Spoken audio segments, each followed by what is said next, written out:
You're watching Fantasy Studs and Suds, only on Fantasy Now Plus.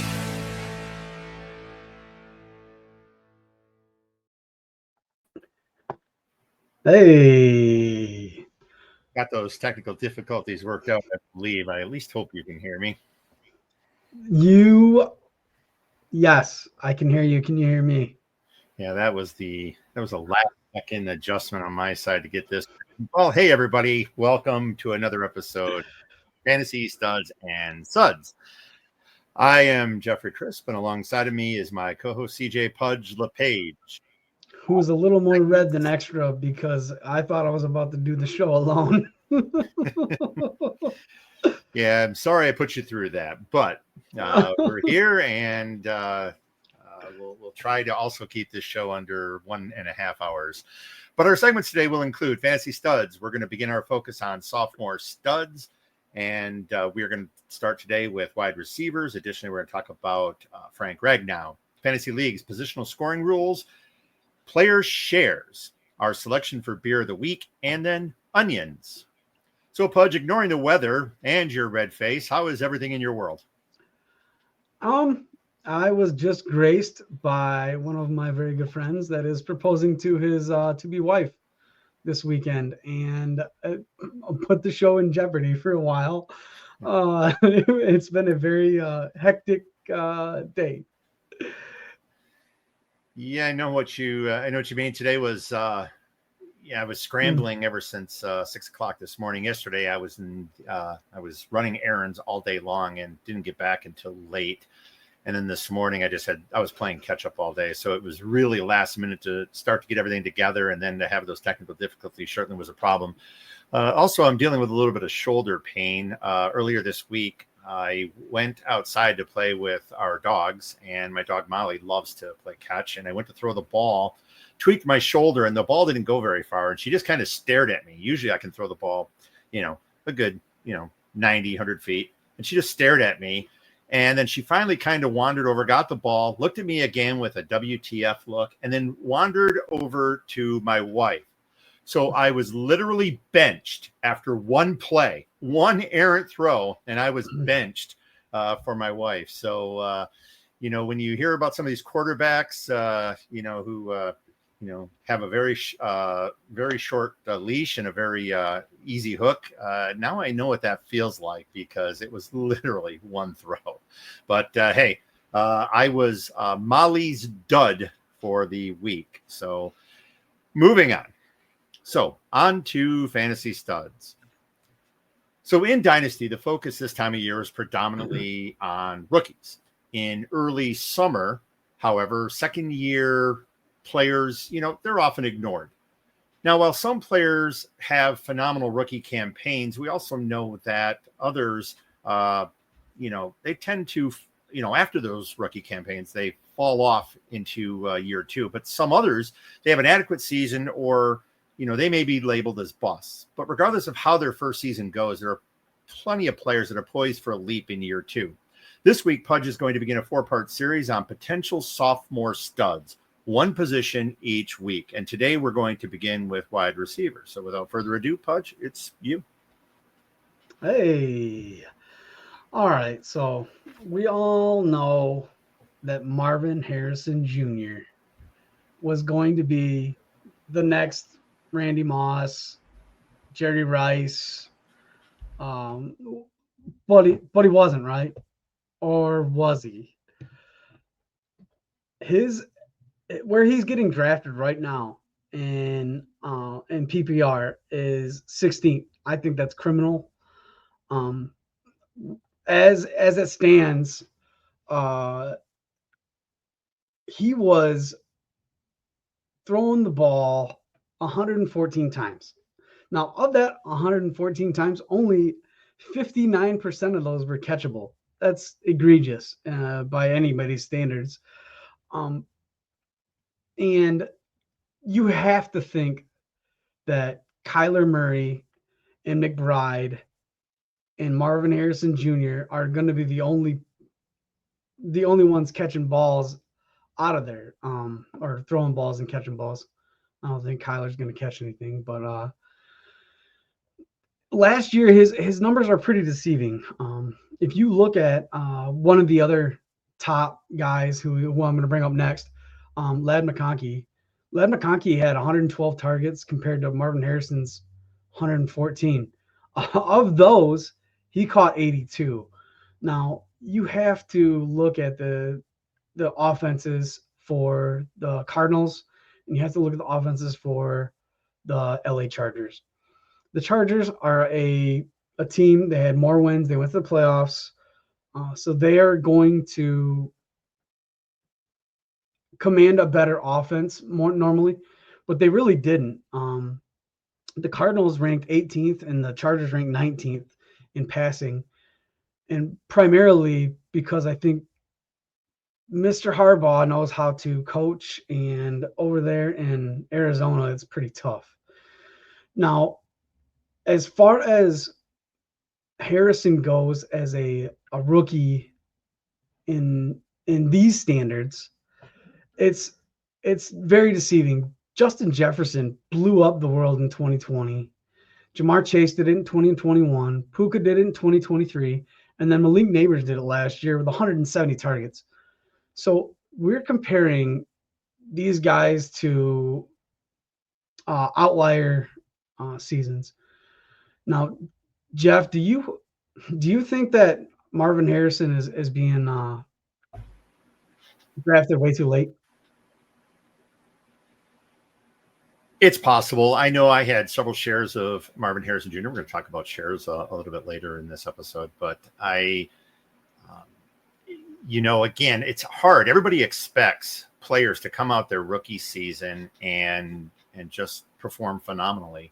I think the problem was the hype. I don't think it was so much the player as the hype. Everyone was hyping, Marvin Harrison as the next coming, and it's very difficult for a player to live up to that, to that standard. And so I think in the second year, a lot of players perform second year, third year, and I truly expect Harrison to break out. There's no way that talent and his ability should keep him down. And I think he might be slightly underdrafted, especially in redraft. Again, a lot of people are going to hold out, but in dynasty, especially if you're in a dynasty startup, I don't know why you'd be waiting on him at all.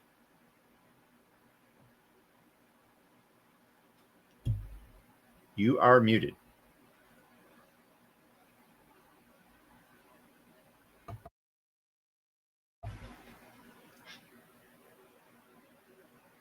Hey, Pudge, you are muted. Oh, so there we go. All right. Sorry about that. That's Josh Kimmel with our the Marv hype is it's out of control as far as negativity. If you look at what the Cardinals did in the offseason, they told you exactly what they want to do. They're going to throw it to McBride. They're going to throw it to Marvin Harrison Jr., and they're going to run the ball with Connor. Now, they added defensive pieces, so that should lead to a better offensive output. And I think that them being ranked 18th, I think they've got a little bit of room to grow. Kyler had a subpar year as far as passing. I expect him to pull himself together to get a little better. And with his maturity, they said he's gained a bunch of weight. He looks like Deebo Samuel out there, or DK Metcalf out there with the shirt off. But I wouldn't buy into that hype. I'd buy in more to the fact that he had 114 targets, and targets are earned. Those balls will come back to the median, and 59% of those balls were uncatchable. So that is a huge outlier, and I really think that Marvin Harrison is going to be looked at with Brian Thomas Jr. out of the last class, as well as Malik Neighbors, and might even go up to the CeeDee Lamb area.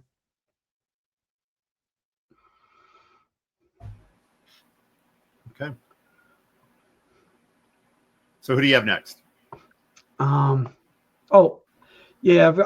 Sorry about that. I've got, as I mentioned, Mr. Lad McConkey. Now, McConkey is a conundrum as far as getting him through the week, practicing, not injured.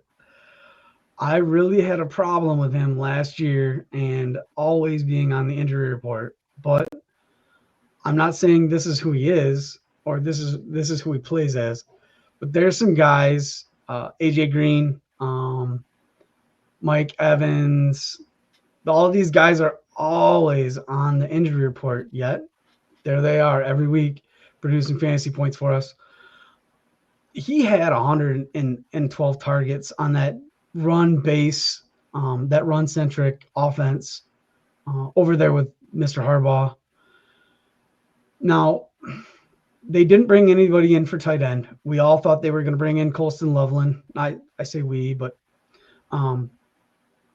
there were plenty of analysts that thought they were going to bring in a tight end to fulfill one of those big slot roles, and they didn't. They brought in Trey Harris and Amarian Hampton, Najee Harris. That tells me they're going to do the exact same thing, and he's going to get more comfortable over there, and he's going to catch a lot more balls, and hopefully the offense is going to be even better. What do you feel about Ladd and his opportunity, I guess, to become the one there over Quentin Johnston?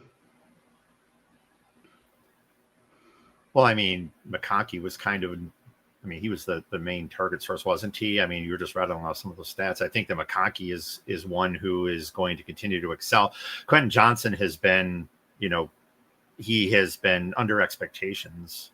This is going to be his third season or fourth. I'm sorry.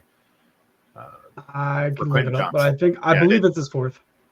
Okay. So, I mean, Quentin Johnson has been, by fantasy, at least by fantasy expectations, a considerable disappointment. And I think McConkey is going to continue to thrive in that offense, like you said, especially given the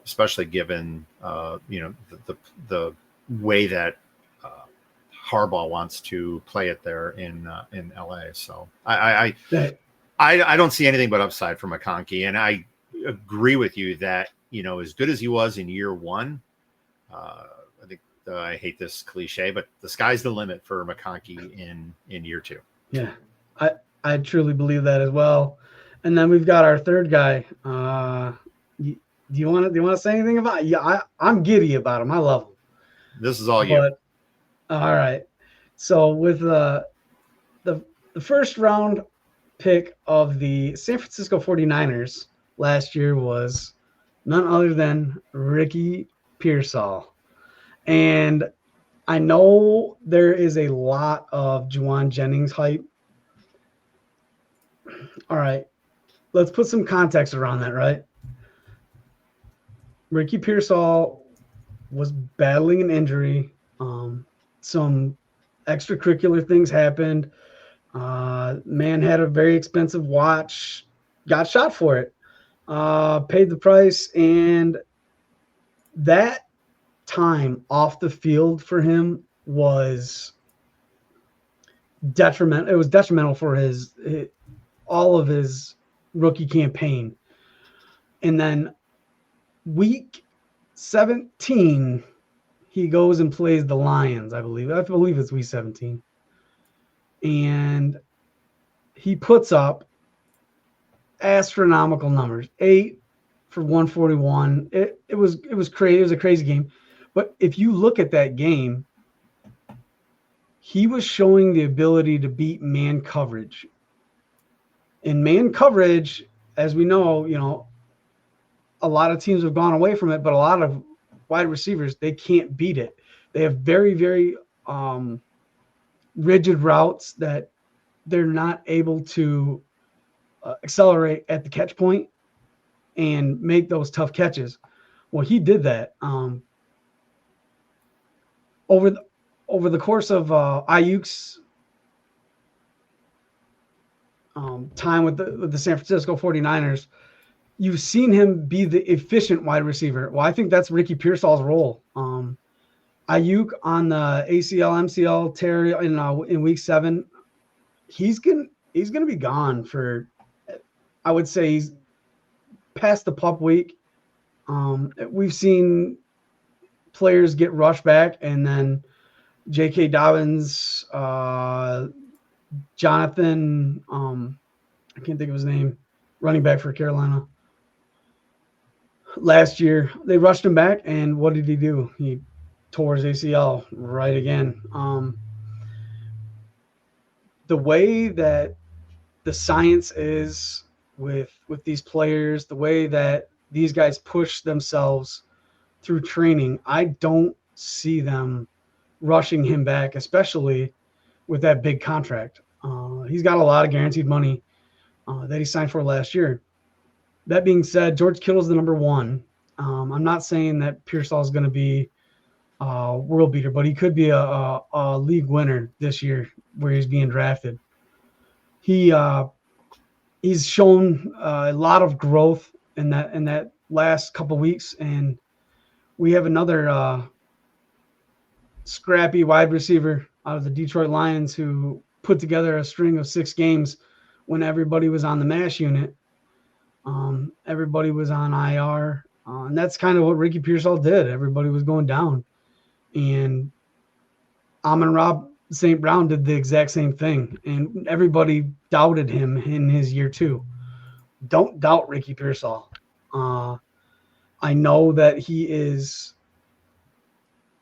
in there's a lot of competition out there. Kittle, CMC, Jennings, but he is the future of the San Francisco 49ers. And Jennings, they can cut ties with him after 2025. So according to the fantasy pros right now, they have him as wide receiver 39, and 86th overall. So you're talking about, what is that, about an early 8th round pick in a dynasty startup. How are you feeling about him at that position? I'm willing to go. I'm willing to go in the 6th round. I know we talked about reaches, and that's a reach, but this player,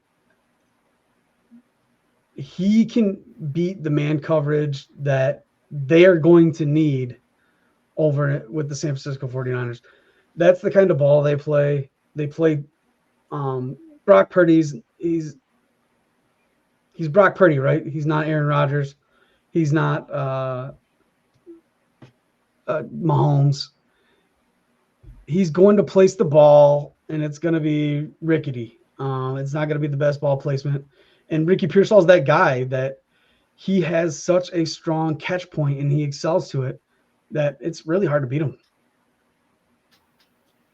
And last question on this particular topic. Of those 3, Harrison, McConkey, Pearsall, you're on the clock. You have an opportunity. Which of those 3 do you want at their price point? McConkey. Okay. Hands down. If I could have McConkey, I'd take him over the other 2. But Harrison's probably got the highest ceiling, but McConkey's got the solid support and everything. So dynasty purposes, I'm taking Ladd. Okay, Detroit Lions center Frank Ragnow announced his retirement early this week. And, of course, as Detroit Lions fans, this causes us a little bit of grief as, he anchored that incredible offensive line the last many years. And with him gone, the question now from a fantasy perspective is, how do you think this impacts players like Sam Laporta and Jahmyr Gibbs? Well, there's a few more players that are going to feed off of this, and I do think those 2 players are it. Jared Goff is bottom barrel of the league when they get pressure up the middle. If you want to go give Sean McVay a call, he'll tell you that he is a a great quarterback, but if you get anything up the middle like they did in the Super Bowl, they're toast. And that's okay, and that they were built to protect that. And without having Zeitler there, and without having Ragnow as your starting right guard and your starting center, I don't see a season like you saw last year. It won't be as dynamic as it was previous. Ragnar was a special player. It tore his pectoral muscle and played the next week. Like those are things that normal humans don't do. He was a leader on and off the field. Those guys emotionally, I think, are going to take a toll, as well as hello. Can't hear you. Sorry, I was speaking to my camera. Sorry, Oh, the other way off. I thought you were talking to me. Sorry about that. But no, Ragnar, the emotional side of this, if you saw the Dan Campbell interview, well, Dan he's always in tears, but he was genuinely moved by Frank not being able to be there, and I think they knew. I think they knew in the draft. That's why they went Ratledge, and that's why they had Ratledge playing center during OTAs. But as far as Gibbs is going to get more dump offs, so his PPR is going to go up, but his touchdown total for the team I think is going to be down. Laporta, he'll get again. He'll have a season more like his rookie season, I believe. Any other players you want to talk about? As far as I think that again, when you have that kind of pressure, Goff is certainly not going to be able to enjoy the time back there to set up and allow routes to develop, to allow players to get open that he's been able to do the last couple of years. I think you already mentioned it. JMO is probably going to be one of the individuals who is going to suffer the most from this because his success is predominantly on the longer routes. Now, again, he has run a lot of slots. He has run a lot of crossing patterns that he has taken advantage of especially the last season. He looked really good in that role. And if they can get him open quickly, get him the ball quickly and allow him to use his speed to break a play, then I think JMO can benefit.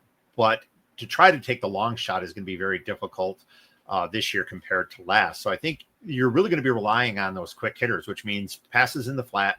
You're going to be and when pressure's on, he's going to need to dump off quickly to someone like Gibbs or Laporta. Another person who could really benefit from it is someone like Brock Wright, who is a tight end that has been utilized a few years ago. He kind of was a shining star for the Lions late in the season. So you could have auxiliary tight ends who also benefit from this, where of course that would be taken away from Laporta. I don't see it necessarily hurting Laporta and Gibbs. If anything, I see it helping. I think overall it's going to be a change in strategy unless Glasgow and the Rook can come through and just surprise us all and be able to cover for Ragnar. I do know there was one stat, and I do not recall where I saw it from, and I don't remember actually the actual stat, but it was amazing the difference between this was from the 2023 season, the difference between completion rate, quarterback pressures, and so on with Ragnar out. I think he was out 2 or 3 games in that season 3, I believe, versus when he was in. It was significantly different. And unfortunately, I think that's what we're going to see a little bit with Ragnar out now is a lot of pressure. I think Goff is his interceptions are going to increase significantly. We'll see how his completion percentage fares, but I think that's also going to go down. So I think if you're looking to fade a player at all, if you have him and you were using him, is Jared Goff. Yeah, well, and we can't deny the fact that Zeitler was an All-Pro too. So losing both of those guys, captains of the offensive line, it's going to be it'll be a big blow for the offense, but I don't see it being too detrimental to Gibbs's stats. Well, players need fantasy points and stats to be deemed studs, but a stud is only determined once we understand how a normal performance is defined and is normal across all positions. So with any startup, the commissioner, along with other league stakeholders, they must establish scoring rules. And while leagues all start with kind of a standard scoring foundation, these are almost always revised to accommodate league format, other league rules, like especially rosters and lineups, GM preferences, and a desire for an experience unique from other leagues. We all like a league that has, the same, or excuse me, a different, experience. When adjusting the scoring, some leagues like to emphasize specific positions. Others focus on skills or involvement, such as carries, receptions, attempts, targets, etc.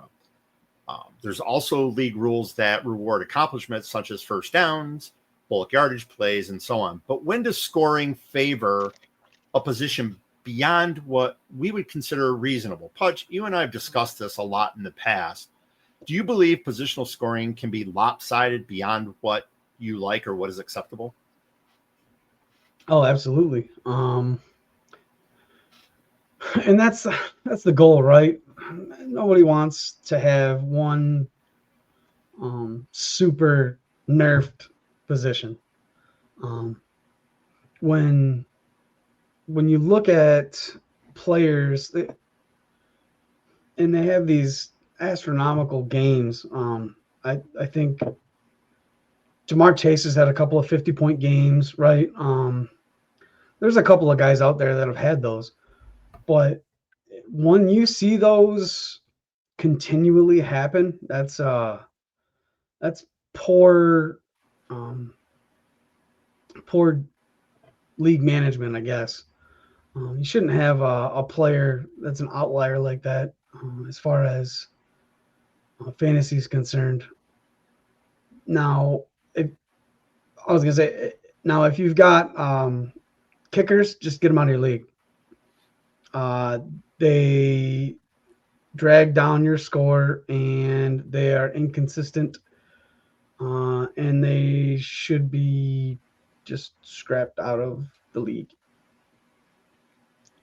Well, you know me, I was slow to come around to the elimination of kickers, but I am fully on board now. And any startup that I would have today would not include kickers and may not even include scoring defenses or DSTs as a team.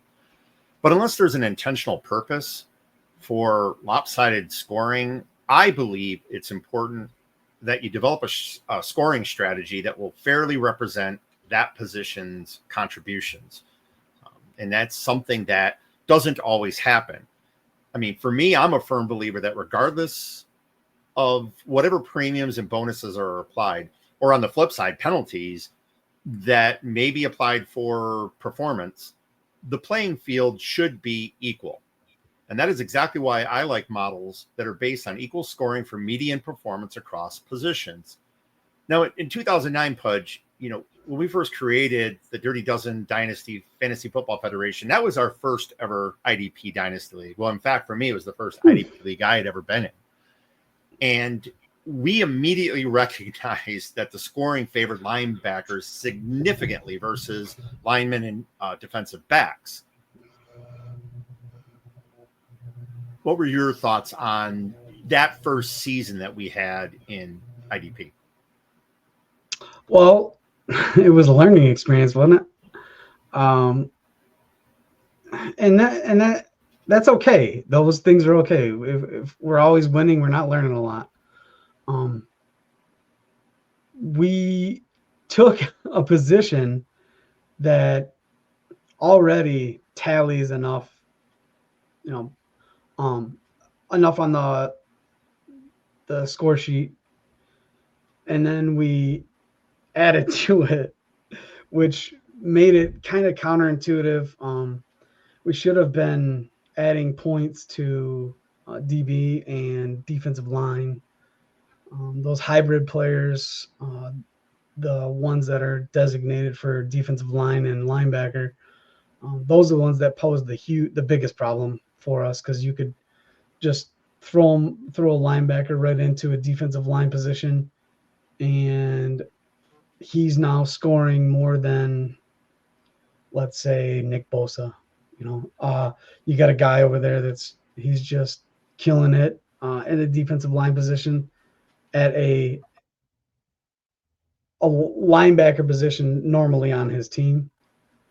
And that's where it comes into play, where you have to play with the structure and the scoring, as far as coming together and trying to figure it out. It's a lot of trial and error.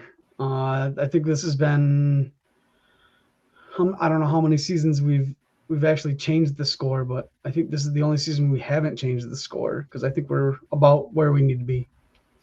Well, we tweaked for year 2. Definitely, we were tweaking that to try to balance out the scoring. That was the first COVID season in 2020. And we still had a huge imbalance. And I think a lot of that was because, as novices in IDP, especially the way that the scoring stats stacked, we didn't realize just how significantly certain plays could just get out of control. And when we were looking at that after that second season, we started realizing that on the IDP side, I think, what was it, the top 50 performers were all linebackers. It wasn't until the early 60s that we actually had a non-linebacker that was scoring, and we found that considerably problematic. And again, we were novices, we didn't know, and it's one of those things where we had to tweak and learn as we go. We researched it a lot, and a lot of times when you're new to a format, especially when you have other GMs that are new to the format. I think everyone was new to IDP. I think we had a couple people who had dipped their toes into it, but they didn't really have a full understanding. It became a little bit of work. But I think after several seasons of tweaking, I know the one thing that we did was, I think in year 3, we did a very loose and unscientific method to apply new scoring to historical data to find that median performance for each position. We were trying to say, how do we get a defensive back to equate to a linebacker? And a lot of that was to determine, hey, what is an average or median defensive back performance to a linebacker performance? And then we had to try to tweak the scoring to try to accommodate that. Now, part of the problem is, especially in Sleeper, that's the platform we have this league on, they don't offer the same flexibility that's, say, a platform like MFL offers. And so it's really difficult to necessarily provide scoring, like for defensive linemen. There may be stats that can be utilized for a defensive lineman that just simply aren't available on Sleeper. So there's not a lot. A defensive lineman, unless you're the hybrid lineman, linebacker known as edge, it's really difficult to have a high scoring defensive lineman. There are outliers, and there are those who do get their plays, but it's not consistent. And so it makes it very difficult to even want to start a defensive lineman. I think, and that's another reason why in our consortium league, we do not have defensive line, or excuse me, that's amalgam, not consortium. In amalgam, we don't even have defensive linemen in our starting lineup. We have linebacker, defensive back, and then we have flex, because nobody wants to start a defensive lineman. And that's sad, because again, that's a position that should be included in your defensive players. But again, it wasn't perfect by any stretch, but you agree, we saw an improvement on that. So I think, Jeff, yeah. when we go into the off season and stuff like that, isn't that some of the fun? I think so. I think it gives us something to talk about. I think in a world where people like to disappear and not show up for a few months, I think one of the things that allows us to remain engaged is to throw these things out. People discuss and complain about them all year long during the season. Some will throw out proposals. Some will just, they'll do their 2 seconds of griping and then move forward. But I think this gives everybody an opportunity to discuss it after, while they're not looking at their lineups, while they're not considering contests, and anything that allows off-season discussion is fun and is a useful topic. So I agree with you 100% there. So the one thing, going back to this, we were talking about the balanced, or the median performance. One of the reasons I like that is I want to be able to say that, hey, a quarterback that performs at the median, in other words, we won't say average, but at the median, this quarterback performing at average, this running back at average, this wide receiver at average, they should all score the same thing. So let's just assume you and I are playing head to head. You start 1 QB, 6 RBs, 3 wide receivers, and 0 tight ends. I start 2 quarterbacks, 2 running backs, 5 wide receivers, and 1 tight end. Now let's assume each and every one of those players performs at the median. Again, they're all the median for their position. Should that game end in a tie? I say yes. What say you? In theory, theories are great, but they never happen. If it were a perfect world and those positions all ended exactly at the median, yeah, it would be a tie. That's why we get kickers out of there, right? Well, I just think it's something where if you're trying to find a way to get these positions to be on an equal footing, that's where you start. And I'm not saying there may be 1,000 sources out there on the intrawebs that discuss this and address this. I've not seen them, but I don't do the research that others do. If there is something out there like that, hey, please hit me up and let us know, because I would love to be able to utilize this. One of the things that I asked to have discussed at the Fantasy Football Expo for Fantasy and Frames IDP discussion or panel is to talk about how they define a scoring model for cornerbacks and defensive linemen along with linebackers. So I'm eagerly awaiting that panel come August. Yeah. So scoring models are essential for us to evaluate player performances relative to all contributions effectively. Once studs or anticipated studs are identified, many GMs strive for as many shares of that player as possible. Now, off-season transactions are completed, drafts are in the books, and then you begin to review your rosters, and unbeknownst to you, someone has placed the same player on many or most of your teams. Now, why would someone do this to you? I don't know. While many GMs purposely target players several times as part of their roster build strategy, others, like me, are often the victim of the other 11 fools who somehow accessed my account and drafted the same guy. But seriously, we all know there is nothing wrong with the same player residing on many rosters as long as it serves a winning strategy. Many GMs, however, they avoid, though, having too many shares to avoid susceptibility of a player's performance or poor performance or injury. Pudge, how do you approach multiple shares of players? Well, first, a lot of it has to deal with where you draft, right? If you're drafting at the position 5 and 6 in every single draft, a lot of those same players are going to be available to you, right? I mean, that's just the way they fall. But I always try and diversify my dynasty rosters. If you fail and you have a lot of dynasty players that are all the same, you're going to have a tough time for a few years as far as going after a championship with a player that has failed you on several teams. Now, redraft is a lot different. A lot of people drafted CMC last year, and I had the privilege of doing the same thing, and it didn't work out too well. Now, I only had one share of CMC, so I was lucky, and that was by design because I knew all the things that were happening that year. Um, while he was in training camp, he hadn't really done too much. His tendonitis really flared up, and I took the flyer on, hey, this could be the running back 1 overall. And on my other teams, I said, hey, this guy could not play until week 9 or 10 from the pup list. And those are things you have to weigh. Ceiling is not always the best as far as picking your players and grouping them together, especially if they've got a checkered medical history like CMC.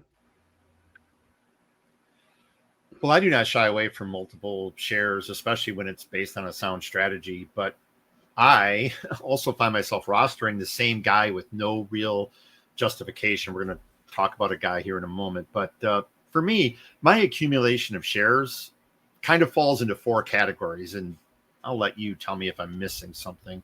One is a stud that no one would ever not roster if given the chance. I mean, there's a player you're going to, if you can have Jamar Chase, you're going to have him on your roster. There's no reason not to have multiple shares of someone like that. The second is strategy that the player legitimately serves. So I'm looking for a certain type of player that is going to meet my objectives in several different leagues. If that player will meet that objective, then I'm definitely going to target that person. The third is simple draft BPA. It's the best player available. It's like you just said, if you're in a certain draft position, a lot of these rookie drafts all go the same. You and I have been through several of them already. We've seen the same players going around the same time. There could be little differences depending on league rules. Is it a 1 QB, super flex, etc.? But for the most part, the players are going all in the same spot. And so for me, it's sometimes, hey, this is the best player available, and I'm just taking that player, even if I've had him in other leagues. And then finally, the stash with the hope the player will live up to the hype. And I have one particular player I'm going to mention in a moment. But does this about cover it, Pudge? What am I missing? No, you hit the nail on the head. And we all have like that last one is a big one for me. He's that guy, the one missing piece that your team needs to win the championship because you believed in him and the rest of the crew didn't. I don't think that you missed anything at all, but I love that last part because I think that hits everybody right here in the heart. Well, I think 2 and 3, well, especially 2, we'd all love to say that we have a really strong strategy, and so we're using players for those strategies. Again, that is someone. There are plenty of GMs out there who put in the work and do what they need to do for each of their rosters, and they target certain players, and they believe certain players. Go ahead. I was going to say, well, you could stack players. I know a lot of people get a huge share of a player through stacks, but that's what you're talking about. You're the build of the team. So I wanted people to realize like there are strategies that will have you having shares of the same player over and over and over. And I'm glad you brought up stacks because next week we will be touching on stacks in our next episode. So is there a particular position you target for shares? Wide receiver. Always wide receiver. Those are the guys that are the most consistent. They're the least likely to get injured. I don't really care about quarterback. Quarterback changes so frequently as far as who the next big guy is. You can always get a mediocre quarterback unless you've got one of the top 5 guys. But wide receiver is where I like to just have the most shares of the best guys. Well, I think wide receiver, especially someone who is going to be, low floor, very high potential ceiling. I think wide receiver is the position where you're going to find that most. It doesn't mean you can't find it at other positions, but that has been the position that I agree with you. That's the position where you're typically going to be able to stash somebody in hopes that they're going to find a role on a team and be able to excel. It doesn't mean I haven't, tried someone else. A particular player is Jerome Ford. I had numerous shares of Jerome Ford, believing that, his role was going to be significant. And with Chubb injury and so on, he did play an effective role. He was never going to be a superstar, but he was someone who did actually, get some performance. And it's still going to be interesting to see how he's utilized this year. But with Judkins there, but that was a player that was a running back that I took a lot of shares of when he was available, especially because of where it was. Who was it? Jaylen Warren? Jaylen Warren. I had him on almost every team because he was so cheap. Yeah, he was. Jerome Ford, I can't remember when I got him. It was late third, maybe. I think that's when it was. I can't keep. It amazes me how so many out there keep track of exactly when they drafted people. I can't remember, and I don't have nearly as many leagues as some of you do out there. But for me, I know I got him somewhere between 101 and 512. That's what I know. And that's good enough for me. If I need to look it up, I will. So what player did you have significant shares that worked well for you? Worked well. DJ Moore. He never became that guy that I always wanted him to be, but he was always really, really solid. Another player that I had a ton of is Lamar Jackson. I don't know how or why, but that guy always ended up on my team. And so far, so good, right? But those two guys, they found their way on a lot of my teams, and I was happy to have them most of the time. DJ Moore had some disappearing acts, but other than that. Well, I have to go back to 2017, and it was right around the time that I really started in Dynasty leagues. Before that, I was mostly redraft, and then I found the wonderful world of Dynasty. And the player that I had in almost every league was Alvin Kamara. Now, at that time, if you remember, Mark Ingram and Adrian Peterson were the RBs in New Orleans, and there wasn't a whole lot of talk about Kamara. But right around, it was like right at the end of camp or right at the very beginning of preseason, I remember a lot started coming out about his performance. It might have even been week 1 in the preseason. And suddenly Kamara was a hot topic, but a lot of people that I played with at that time hadn't heard of him or what he had been doing. So I was able to jump on him in numerous leagues. And that is one person, that just obviously worked out for me very well. My problem is I traded him in a couple leagues thinking, he would eventually fade, and he didn't. But I also want to, how many of us out there had him in the championship game the year that he went off for 6 touchdowns and that took us to the ship. So, or won us the ship. So that was, I was very happy to have Alvin Kamara on my team. So on the flip side, the most painful multi-share player I had recently was none other than Sky Moore. Now, one analyst in particular, I will not name, was so extremely enamored with Moore that contagion inflicted me to a degree that I will never live down. And I went all in on this player. Yeah, you did. And that was catastrophic. Not only because, I remember being excited when he caught that Super Bowl touchdown. And I thought, here we go. This is the catalyst to future fame for Sky Moore. And, by that time, I knew it wasn't going to happen, but I had so many shares I could do nothing with. And I didn't want to drop him. I held on for so long because I just was holding out hope that I did not just exhaust so much draft capital on Sky Moore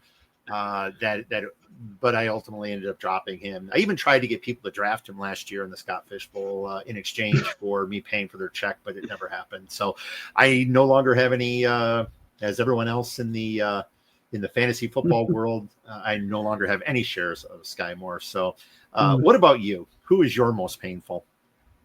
Oh, Darius Geis. I wanted him so bad. I took him, and it was a complete disaster. Now, albeit it was a complete disaster due to injury. Much like Jonathan Brooks, I think is going to be he's going to have a terrible career due to injury. But that is a lesson learned. Do not put that much capital into a running back on your dynasty team, especially one that's never taken a snap. Agreed. Well, GM should always apply strategy to the accumulation of player shares. Pudge and I will never turn away from shares of our favorite suds. Pudge, kick us off. I got a special one for you today, sir. Oh, no. Oh, it's summertime, baby. Yes, she's here. She's beautiful. She's tasty. She is strawberry lemonade in a beer. You can't get more your taste buds will have a party for you once you drink this beer. Have a natter day. I have been to a lot of parties that I've wanted to leave right away, and I'm certain that's the party I would want to bolt on right away. Let's go to a real beer here. So I got from Saugatuck Brewing in Saugatuck, Michigan. I have barrel-aged vanilla imperial milk stout. It's a 10.5% ABV beer. Anyone who knows anything about Saugatuck, their big stout is the Neapolitan stout. They also have barrel-aged Oppenheim barrel-aged stout that's really incredible. This one I've not had, so I'm going to pour this one. Once again, the motor oil, not quite as thick. It's a little bit, it's a little more translucent than, if you want to call this translucent, than the one last week. But still, this is looking good. So this one again, a vanilla imperial milk stout, 10.5%. Saugatuck Brewing. On the west side of the state, in it's actually not in Saugatuck. It's outside of Saugatuck. I can't remember the town it's in. I think it's called Douglas. It's I don't know if it's on this can. Doesn't really matter, but I believe it's in Douglas, Michigan. So if you're ever traveling the west side of the state, hit up Saugatuck and try out some other beers. So cheers. Yes, sir. Also, while we enjoy these beers, as a reminder, please always drink responsibly. And if you are out, always have a plan for safety before you drink. So we love beer, especially when attending a sporting event. Food and beverage, however, needs food. So what food is in one hand with a beer in the other? So the NFL regular season is still a quarter of a year away, but baseball is now 2 months in. And there is nothing better than the football tailgate. But when it comes to stadium food, how does anyone go wrong with traditional baseball fare? Popcorn, chips, and cotton candy, those may be on the list for some, but for me, I have to have hot dogs at the baseball park. Now, I will substitute a delicious brat when necessary, but baseball equals hot dogs for me. Pudge? You're not wrong. And when I'm at a baseball game, it is a brat.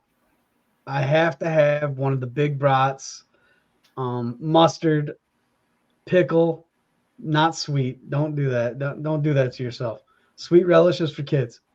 But that dill with that mustard and the brat, that's awesome. And then maybe some onions.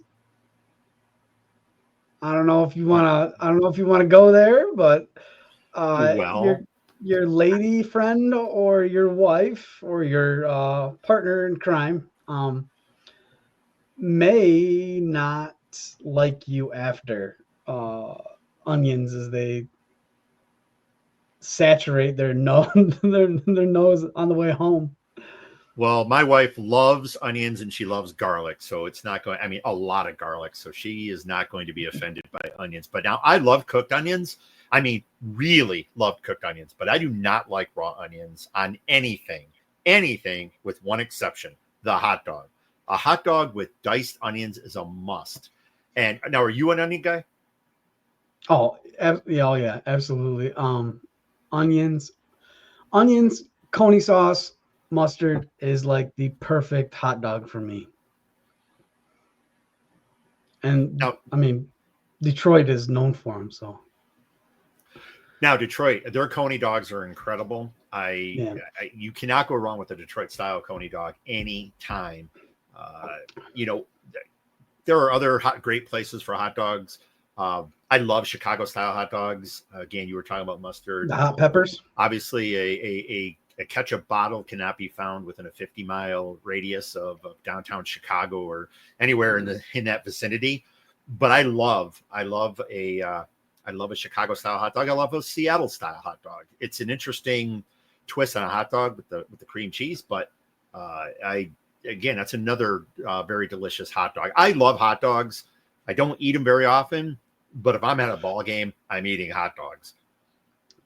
So, little story. I know we're almost at time, but in the Navy, there's this place. It's called Tijuana, and it's the border. Um, and right across that border is San Diego.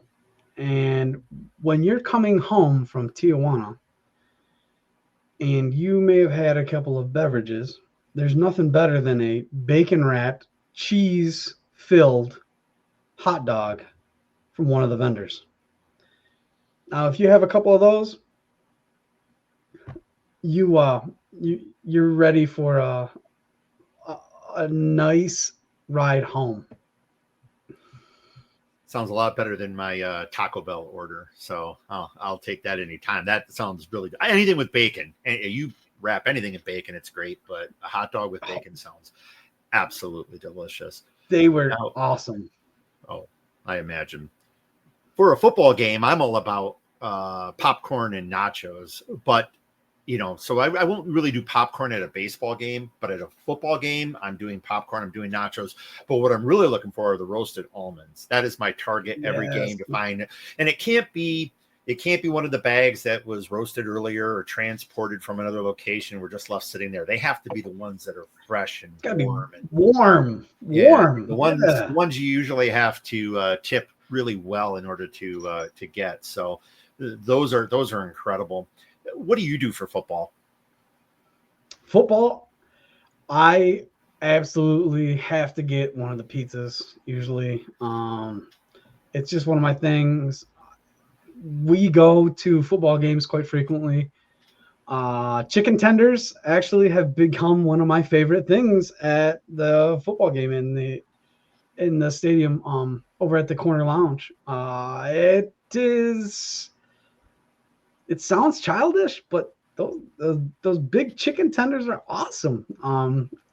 And they're just always there to snack on. So I really love those. Yeah, I really love those chicken tenders and to get a pizza like towards the third quarter when you're kind of getting hungry again. What's the most bizarre thing that you've ever seen, that you've ever eaten or seen at a stadium or arena? I don't know about bizarre, but they've got like those Slim Jim straws for Bloody Marys that I've seen. And I personally love them. I think it gives the Bloody Marys a different, kind of feel special. And it's like $75. So, it's nice to feel a little special. But I love those. I think they're cheesy, but I love them.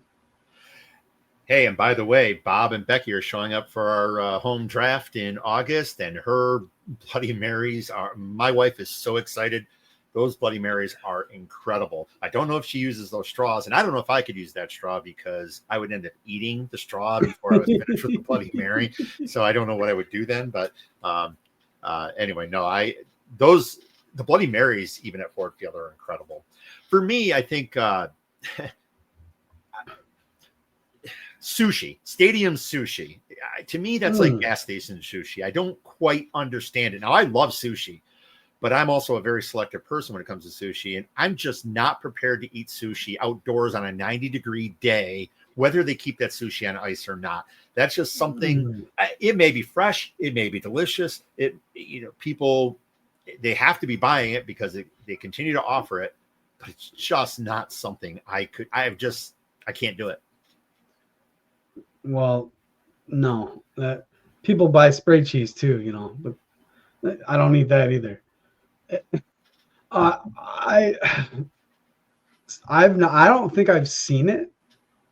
I don't know if it's at Ford Field, but that sounds awful. No, it's at Comerica Park. If you're on the lower level, especially somewhere between the bases, right around behind home plate, it's there. At least it was. Now, again, Comerica Park went through some renovations recently. I don't know if they also renovated or moved some of their concession vendors and booths, but it was there, and it was there for a while, and it just made no sense to me. But hey, just give me my hot dogs. Pudge, where do we find you? You can find me over at Blue Sky at fflepudge.fantasynowplus.com and X at ff_lepudge. And I can be found on X at ffcommish_YIS and on Blue Sky at ffcommishyis.fantasynowplus.com. We want to thank everybody for tuning in and listening to us. It's been excellent. Our next episode will be Friday, June 13 at 3 p.m. Eastern and noon Pacific. Follow us. Follow Fantasy Now Plus on Discord, TikTok, Blue Sky, and subscribe to this channel here on YouTube. Until next time, for CJ Pudge LePage, I am Jeffrey Crisp. Be good, be kind, be responsible, and cheers.